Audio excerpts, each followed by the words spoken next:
প্রিয় সম্মানিত মৎস্যচাষী ভাই ও বন্ধুরা, নয়নতারা মৎস্য হ্যাচারির পক্ষ থেকে প্রাণ ভরা অভিনন্দন ও শুভেচ্ছা জানিয়ে শুরু করছি আজকের ভিডিও। দেখুন, এই শীতে আপনারা যারা ব্লাড কাপ মাছ চাষ করতে চান এবং ব্লাড কাপ মাছের পোনা সংগ্রহ করতে চান, তাদের জন্যই আজকের এই ভিডিওটি দেখুন।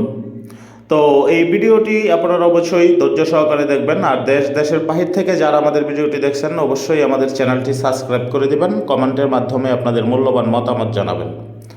প্রিয় মৎস্যচাষী ভাই ও বন্ধুরা, এই টাইপের ব্লাড কাপ মাছের পোনাগুলো বাংলাদেশের যে কোনো জেলায় হোম ডেলিভারি দিয়ে থাকি, অথবা সরাসরি আমাদের হ্যাচারি থেকে এসে পোনা সংগ্রহ করতে পারবেন। আর যারা পুরাতন চাষি তারা অনেকেই জানেন যে এই ব্লাড কাপ মাছের পোনাগুলো কিন্তু বেশিরভাগ শামুক এবং পুকুরে যে ঝিনুক হয়ে থাকে এগুলোই বেশিরভাগ খেয়ে থাকে। আর অবশ্যই যে কোনো মাছের সাথে এই ব্লাড কাপ মাছের পোনা চাষ করতে পারবেন। দেখেন পোনার সাইজ এবং পোনার কোয়ালিটিগুলো, এবং পাশাপাশি আপনারা ফিড খাবার দিয়েও এই ব্লাড কাপ মাছের পোনা চাষ করতে পারবেন। এগুলো আকারে অনেক বড় হয়ে থাকে, এক বছরে প্রায় এই সাইজের পোনা আপনার এক বছর যদি চাষ করেন তাহলে আপনার 3 কেজি 4 কেজি 3.5 কেজি এরকম প্লাস ওজন থাকবে এক বছরে।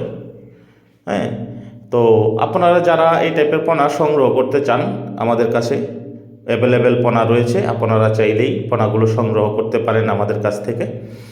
আর সবথেকে মজার বিষয় হলো এই শীতে আপনারা অবশ্যই পুকুরে প্রতি 1 মাস পর 1 মাস বা 20-25 দিন পর পর আপনারা চুন ব্যবহার করবেন পুকুরে, তাহলে আপনার মাছ যে কোনো মাছের উপরে চুন ব্যবহার করতে পারবেন, তাহলেই আপনারা লাভবান হতে পারবেন এবং কোনো ঘাও বা কোনো ব্যাকটেরিয়া আপনার পোনা মাছ কোনোভাবেই সমস্যা হবে না, যদি আপনি এইগুলো আগেভাগেই ট্রিটমেন্ট নিয়ে থাকেন। তো অসংখ্য ধন্যবাদ রইল সকল।